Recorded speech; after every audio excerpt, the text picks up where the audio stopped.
great little city of Key West right there. Key West Aquarium, that was our very first tourist attraction. It opened in 1935. The government actually built it for us. We were smack dab in the midst of the Depression, and they were hoping that the aquarium would help attract visitors to Key West. And over the years, Key West attraction seems to have been a wonderful. Folks seem to generally enjoy the Key West Aquarium. This yellow brick building right here on the right. Many years ago, old timers used to refer to that as building number 1. It was the very first masonry concrete building ever built in the old Navy Yard. It was built in 1852. It was a coaling depot. Steamships would come in here, take out coal before they set out to sea. And the second deck of this building was a sailmaker's loft.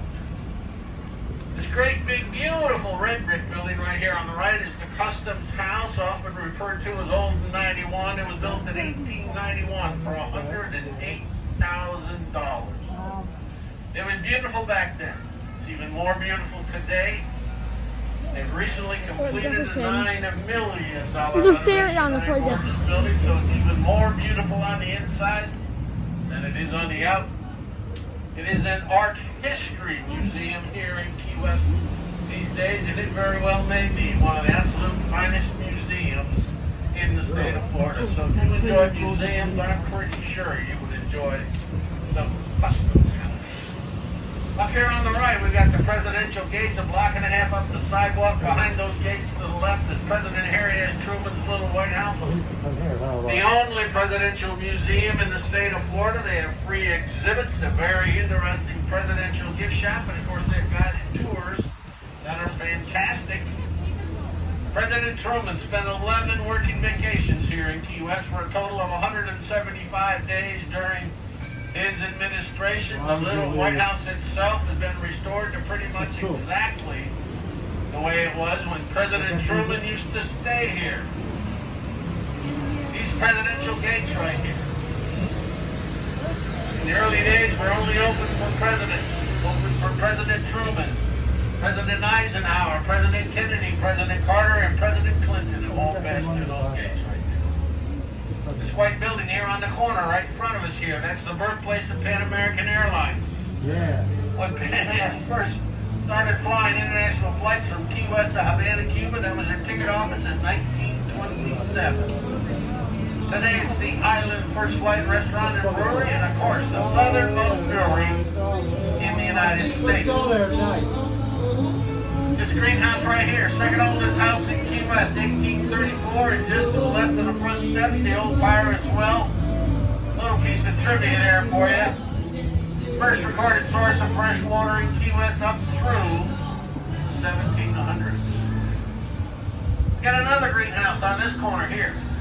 This was the home of Dr. Joseph H. Porter. Dr. Porter became Florida's very first public health official. The good doctor was born upstairs in that home in 1847, died in exactly the same room 80 years later, 1927. We owe Dr. Porter a great deal of gratitude for his work in fighting that yellow fever disease. It was a terrible disease. Way too many people in Key West and in Florida died from yellow fever. It was awful. Alright, going across Duval Street right here. Alaska Coming right up here on the left is the Curry Mansion. You'll know it when you see it. Captain William Curry came to Key West from the Bahamas in 1837 and became Florida's very first millionaire. Right here. At the time of his death, his son Milton took a small portion of the inheritance he got from dear old dad, and son Milton actually built this beautiful 20-year mansion there. Old money. Get this, for $13,000. That's $13,000 is worth several.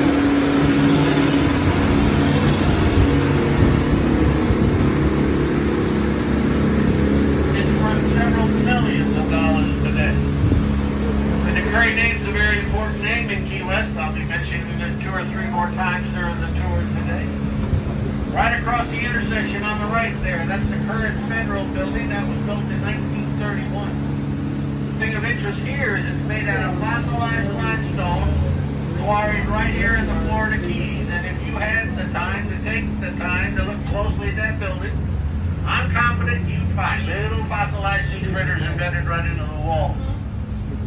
It was built initially as a federal courthouse and post office. Today it is the Customs and Immigration Office here in Key West.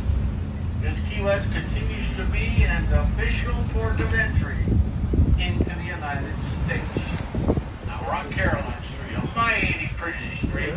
Nice and quiet and peaceful, a wonderful place to live, but it wasn't always so quiet and peaceful. As recently as the 1960s, there were some pretty tough hombres in this area. You see, we're only a couple of blocks from the old historic seaport, and those shrimp fishermen and commercial fishermen would come into town after being at sea looking for a place to relax and have fun. They come with a pocket full of money. Many came up here to the Red Door Saloon just beyond the stop sign. Rumor has it, when you went into the Red Door Saloon, security would frisk you to see if you had any weapons on you. And if you didn't have one, they'd give you one. Oh. See, they were pretty sure there was going to be a fight. They just wanted to make sure it was going to be a fair one. In fact, there were so many fights, so much bloodshed here in the Red Door Saloon that it got the nickname, the Bucket of Blood. The Red Door Saloon, the Bucket of Blood. What a great bunch of folks they must have had in there, huh? Holy cow, what a crowd. Well, it's a beautiful ladies' boutique today. 2 doors down, we got Pepe's Cafe, said to be the oldest public eatery in the Florida Keys. This was President Truman's favorite place to sneak away from the Secret Service in the morning, come down here, have coffee and breakfast with the locals. He loved being able to sit and talk with regular old people. Of course, they loved having the President of the United States in there with them. Pepe's Cafe is a really great restaurant today, folks. It's kind of old and shabby. It is a little old and shabby, but it's so much history in there. Good food, too. Gonna turn left here. That yellow building right over there is an exact replica of the train station of Mr. Henry Flagler's company, built here at the terminal end of the Key West extension. The train that ran from Miami to Key West, this is exactly what the train station looked like. Today it's the newest museum on the island of Key West. I'd love to get you all excited and fired up about getting in there, checking it out, but it's closed. Oh. The only good news is it's not closed because of coronavirus. They're having mechanical issues in there that seem to be driving them crazy. They can't seem to get it fixed. So for right now, you can get in the sails to rails. Folks, we're coming here to stop number 2, Max Seagard. We got some restaurants down there on the boardwalk. We got Pepe's across the street. Stop number 2, folks. Any takers here? Anybody need to get out here? There's lobster crates? Yeah, but we gotta do this. Everybody's good. All right. Let's keep rolling. The tree is made out of lobster crates. Now, one of the restaurants that used to be there, no longer there, but that was known as the Turtle Corral, K-R-A-A-L. Corral was an African Dutch term. Yes, sir. Run away from us. We didn't know where it is. We're waiting right here. We didn't know where it is.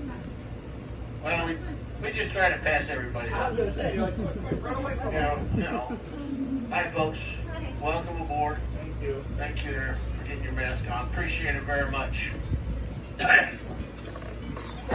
Just please remain seated while the trolley's in motion. And please keep your mask on as long as you're not drinking. All right? Thank you very much. All right, I was talking about the Turtle Corral. K-R-A-A-L was an African Dutch term, much like in our old cowboy days. Remember when we had the OK Corral? Well, they used to corral sea turtles over there until they needed them to make turtle soup or turtle steaks. That was until 1972. By 72, the government figured out if we keep killing sea turtles at this rate, they're going to quickly become an endangered species. So as of 1972, we can no longer kill sea turtles. So that was a good thing. Please enjoy this mural here on the side of this building, beautifully painted by a very well-known artist, Mr. Robert Weiland. Mr. Weiland has painted some 100 of these murals on buildings around the world. The very last one was in China at the Beijing Olympics. This one was number 52. Now, folks, everybody, can you all see up there in the corner of that building, right up there on the white part of that building there, it says Schooner Wharf Park? You all see that? Well, not long ago, we used to be able to turn right here, go down there, turn left right there in front of the Schooner Wharf Bar, go down Lazy Way Lane, that little bitty street right there.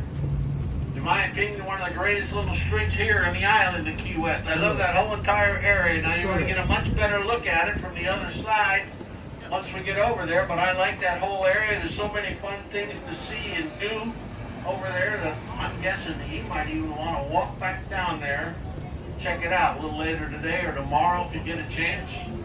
Look at the models. Now, speaking of the Schooner Wharf Bar, you know, there's an old saying here in Key West. You may have already heard it.